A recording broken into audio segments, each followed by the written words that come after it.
Hey guys, Kevin here, the pharmacist for those little red pills you're all addicted to. So today I'm going to probably get put back on the no-fly list. And I say back on the no-fly list because I've already been on the no-fly list before. When Obama was president, I actually bought some dynamite down on we spent about half the year down in El Salvador in Central America, or traveling to other places. But back then I was down there in Central America because we have some property there. And we bought some dynamite, at least a half sticks of dynamite you can buy there for New Year's. And when I talk about this, it's not like the M80s you'd buy in Mexico, and nothing like those little crappy M80s they sell here. These are big boomsticks. And we bought them there, and the whole thing was, there was a thing in the news about Mohammed the Clock Boy. Now, if you don't remember Mohammed the Clock Boy, he was that little provocateur kid from an activist Muslim family in Texas. And he built a clock that looked suspiciously like a bomb. And we all know what was happening there. The left always say, oh, well, it just shows the institutional racism in our schools. But, you know, this was a provocative action by these parents sending their kid to school with a clock that didn't work. And it was just an alarm clock taken apart. And then it was strapped into a metal suitcase that was about that big. And so it looked just like a bomb. I mean, you know, even if you're going to build a clock, you would put it in a cardboard box or a plastic box, not in a metal suitcase, a gun box. I mean, that's what it was. It was a gun box. So, yeah, it would look like a bomb, and he knew what would happen, and they used it to stir up press. And these kind of actions by the left are what we're going to talk about today, because people like Ted Kaczynski, they predicted this and prophesized about it. And there were other people, too. Most notably, Larry Grathwohl, who's actually the father of a friend of mine, Lindsay Grathwohl. She's a member of our movement. He infiltrated the Weather Underground back in the 70s, and he recorded stuff for the FBI from them. And he actually talked about how their plans were to subvert our institutions, and they would eventually plan on killing about a third of Americans. So they planned for genocide, and these people actually did subvert our institutions. And people like Bill Ayers and Bernardine Dohrn, they actually have risen to the pinnacles of power. Friends with Obama, Obama's mentor in Chicago, these people have reached the level of power that they craved, and the only step they haven't accomplished from their plans was to go out and cause the genocide. And believe me, all it would take is a catalytic event for them to go do that. But the left is predictable because they use these two playbooks, the Communist Manifesto, and on the cultural Marxist side, they use Saul Alinsky's Rules for Radicals. And there's other books that are more revolutionary in nature, and you can read those too. But the third person on this list is William Luther Pierce. He wrote about the left in a different way. He wrote fictional books, and he was actually a Nazi, and I disagree with his political beliefs. He's just as bad as the leftists out there.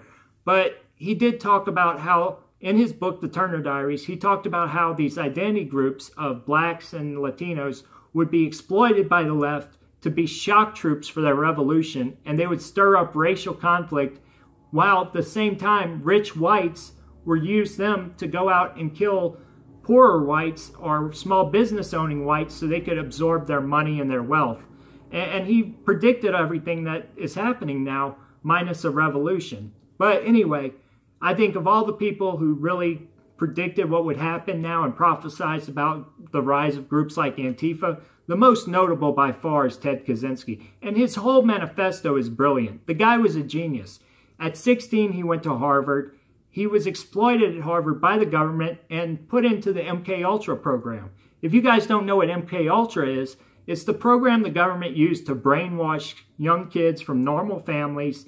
Much like the Tuskegee Airmen experiments, the government does not care who they hurt or how bad they hurt people. And so what happened is these people from the CIA would go into the institutions like Harvard and Yale, and they would find genius-level children or young kids who were very highly educated and had a high IQ, and they would go in and destroy their personality and destroy their ego. And when I say their ego, I mean psychologically destroy their ego and split it.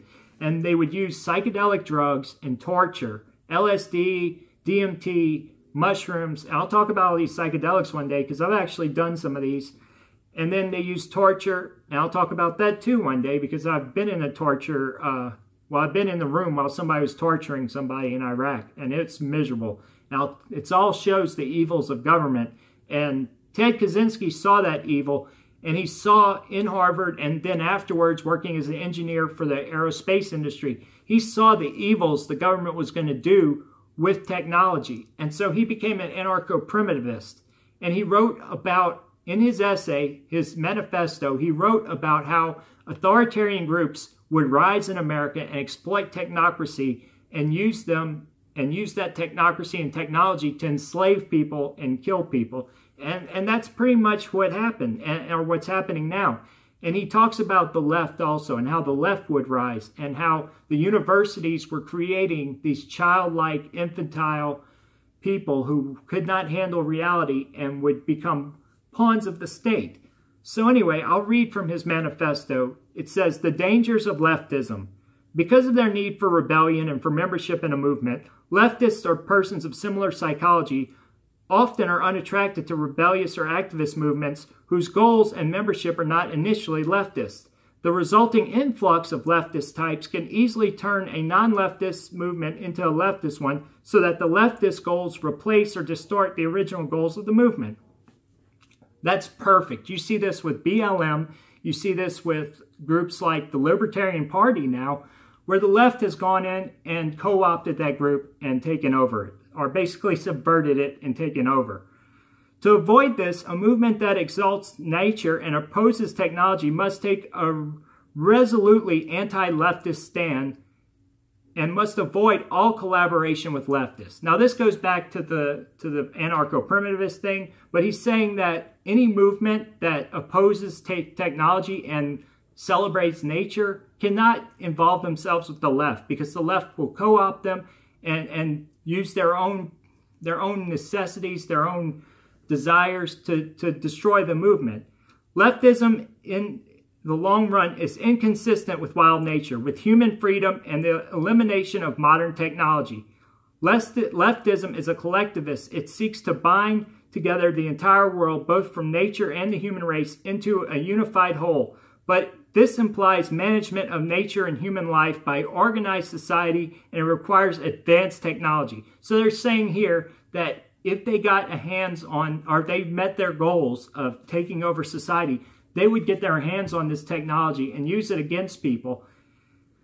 You can't have a united world without rapid transportation and communication. You cannot make all people love one another without sophisticated psychological techniques. You cannot have a planned society without necessary technological base. So he's saying here that the left would use technology and media propaganda to brainwash people into trying to push this multiculturalism like we're seeing now, and this forced multiculturalism. There's nothing wrong with different cultures, multiculturalism, but he's saying that the left would abuse technology, media, and other things like that to try to control people and make people, force them into compliance.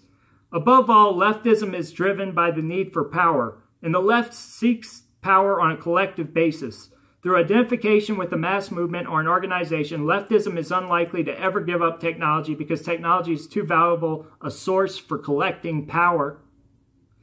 Exactly. They want everything they can to control people and collect power.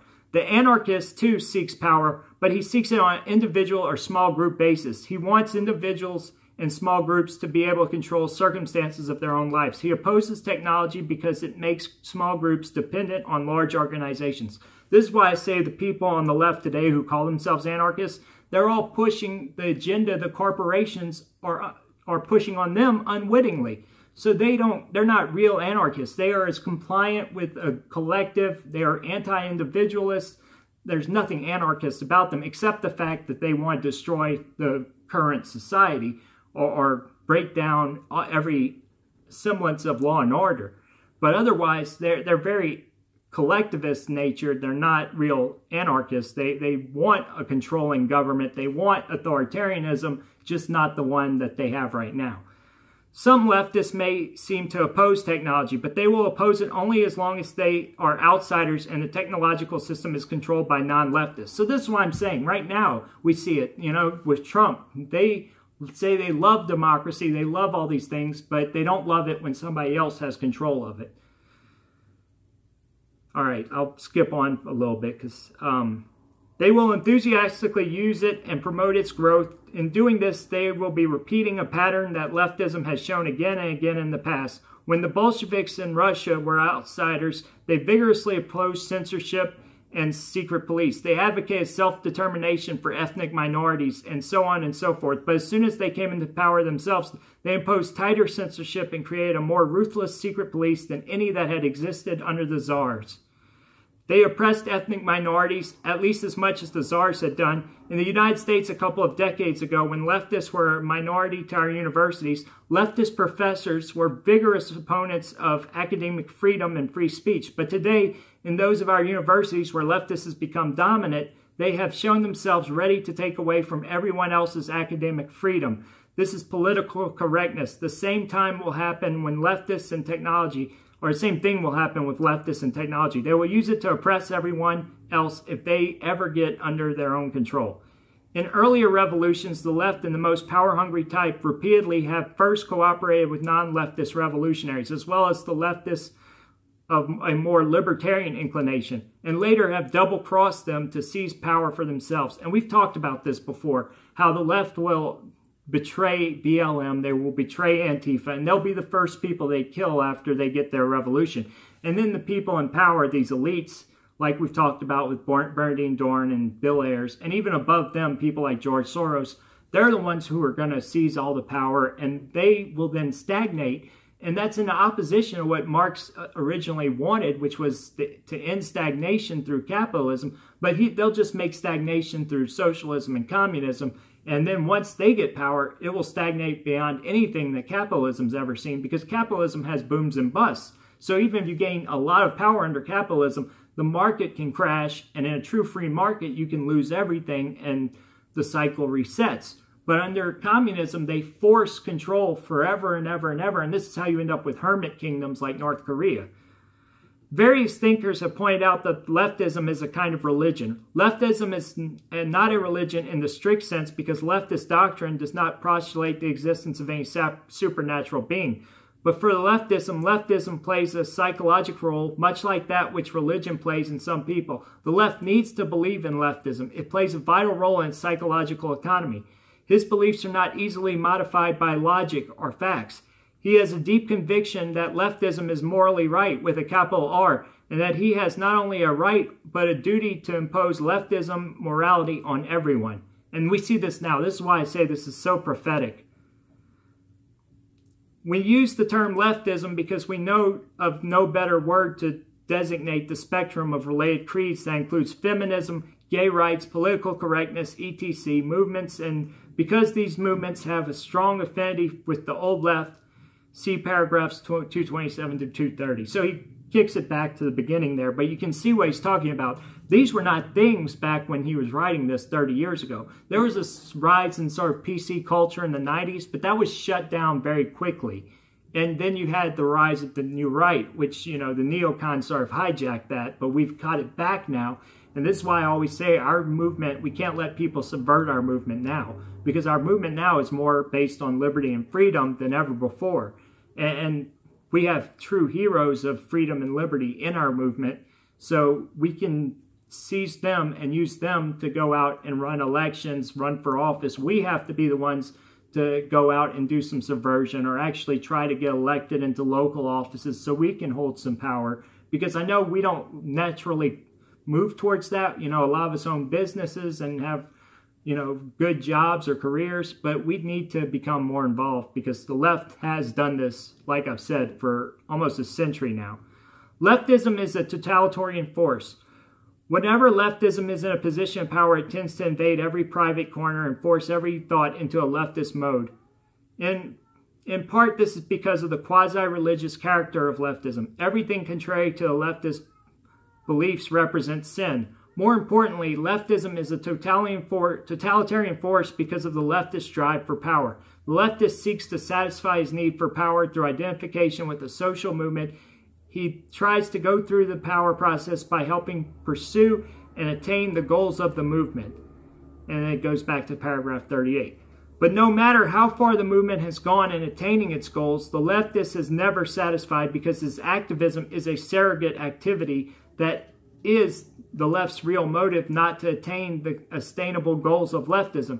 In reality, he is motivated by the sense of power he gets from struggling for those and then reaching a social goal. So like I've said, it's about conflict theory. You always have to have racial or social conflict. So if they got everything they wanted today, they still wouldn't be conservatives. There's no effect or no action that would make a leftist a conservative. There's no society that they can imagine where they would want to conserve that order or that spectrum. They would always want to destroy the society and start making some new goals that are imaginary. Like right now, we see them going from gay rights to trans rights. And now they're starting to go from trans rights to pedophile rights. And that will probably lead from pedophile rights to bestiality rights. This is the modality. This is their MO. They always have to have a new struggle. So before you know it, one day the left, if they got everything they wanted, maybe they'll start going back to Christian rights or back to, more freedom. Well, they will never go back to more freedom, and this is what he writes about. But they'll always, their policies tomorrow might eventually become the policies of the right later on, or they'll bring us back to that religious right of the 90s, because like he's saying here, they're dogmatic and authoritarian. Consequently, the left is never satisfied with the goals he already attained. His need for power and process leads him away to pursue some new goal. The leftist wants equality of achievement by minorities, and as long as anybody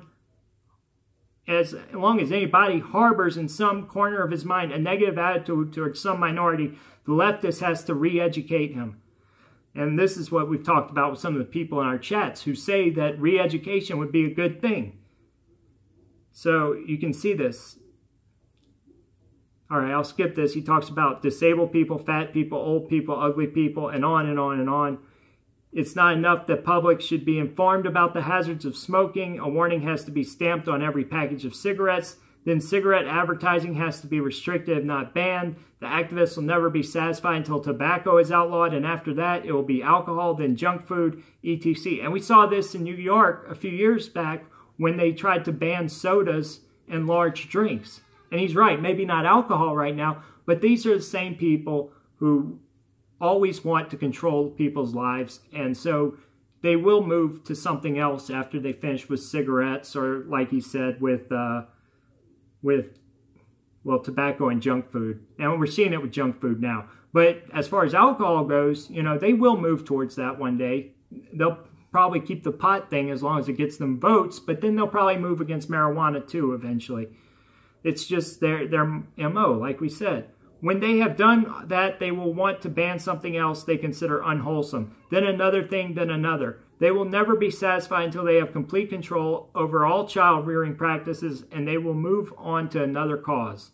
Suppose you ask the leftists to make a list of all things that were wrong with society, and then suppose you instituted every social change they demanded.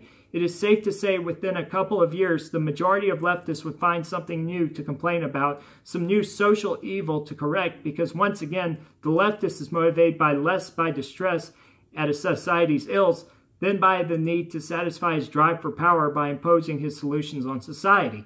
So we've talked about this too. The left always say, well, you want to bring us back to the 1960s with slavery and segregation or whatever, not slavery obviously, but segregation or treating blacks badly or whatever they imagine happened in the 60s and 70s. Even though that was the left back then, and this is what he's talking about, they moved from process to process. So even though they were the party of segregation and slavery, they've moved to now, pushing segregation on whites. And we see that in universities now. And then after that, they'll probably go back to trying to segregate blacks or enslave people. This is what they do. And they're going to always have some new social norm that they want to destroy. And so that's what I'm saying when I say one day the left will just become the church ladies of the 1990s. Because of their restrictions placed on their thoughts and behavior by a high level of socialization, many leftists of the over-socialized type cannot pursue power in the ways that other people do. For them, drive for power is only one morally acceptable outlet, and that is in the struggle to impose their morality on everyone. He's talking about the professors there. Leftists, especially those of over-socialized type, are true believers in the sense of Eric Hoffer's book, The True Believer. But not all true believers are of the same psychology as the leftists. Presumably, a true believing Nazi, for instance, is very different psychology from a true believing leftist. Because of their capacity for single-minded devotion to a cause, true believers are a useful, perhaps necessary ingredient of any revolutionary movement. So here he's talking about true believers, and like I said, this is your George Soros, your Bill Ayers, your average Antifa idiot out there on the street. These kids wearing all black, they don't know what's going on. These people couldn't even name one policy. We've seen it in my response videos. My Antifa Idiot Challenge is all about this. They can't name one policy of the left that would help America, but they're out there pushing this social justice warrior ethos. So, you know, that's what he's talking about. This presents a problem in which we must admit we don't know how to deal. We aren't sure how harmless the energies of the true believer to a revolution against technology. At present, all we can say is that no true believer will make a safe recruit to a revolution unless his commitment is exclusively to the destruction of technology. If he is committed to another ideal, he may want to use technology as a tool for pursuing that ideal, and that's what we're talking about, how they'll use it to pursue power. Some readers may say this stuff about leftism is a lot of crap. I know John and Jane who are leftist types, and they don't have all these totalitarian tendencies. It's quite true that many leftists, possibly even a numerical majority, are decent people who sincerely believe in tolerating others' values, up to a point, and wouldn't want to use high-handed methods to reach their social goals. Our remarks about leftism are not meant to apply to every individual leftist, but to describe the general character of leftism as a movement. It is not necessarily determined by the numerical proportions of the various kinds of people in the movement involved. The people who rise to positions of power in leftist movements tend to be leftists of the most power-hungry type, because power-hungry people are those who strive hardest to get into positions of power. And this is what we talked about with government, why communism never works, why government always fails us, because it's always the psychotic, the actual psychopaths who crave power and want to control people that push themselves into these movements where they can have control over people. So like government and academia. And that's why we see so many leftists pursuing these ends. Okay, so once the power-hungry types have captured control of the movement, there are many leftists or gentler breed who inwardly disapprove of many of the actions of the leaders, but cannot bring themselves to oppose them. They need their faith in the movement, and because they cannot give up this faith, they go along with the leaders. True, some leftists don't have the guts to oppose totalitarian tendencies that emerge, but they generally lose because the power-hungry types are better organized and more ruthless and Machiavellian, and have taken care to build themselves a strong power base. So, he goes on in this. He talks about how the left are very childlike. He talks about how they exploit young kids, and especially in the universities. They take control of places like these institutions like the universities, and they use that to go in and recruit people for their movement. And he talks about how they exploit minorities and they use identity politics, and he goes into all that too. And it's really, the manifesto is really long, so I won't complete it here, but I just wanted to give you a short sort of sample, and you could see how exactly right he was, how prophetic he was in what he talked about with the left. And I think you guys need to go research Ted Kaczynski. There's actually a YouTube video where it talks the whole, or it gives the whole portion of the manifesto based on leftism, and it talks point by point about that, sort of like what I'm doing here, but it's more complete. He doesn't talk about the coincidences and the sort of similarities and synchronicities we're seeing now, but this was made a while back, but it's a good video. So go check it out. And I just thought I'd do this today. It's a little different. I hope you liked it. I don't care though.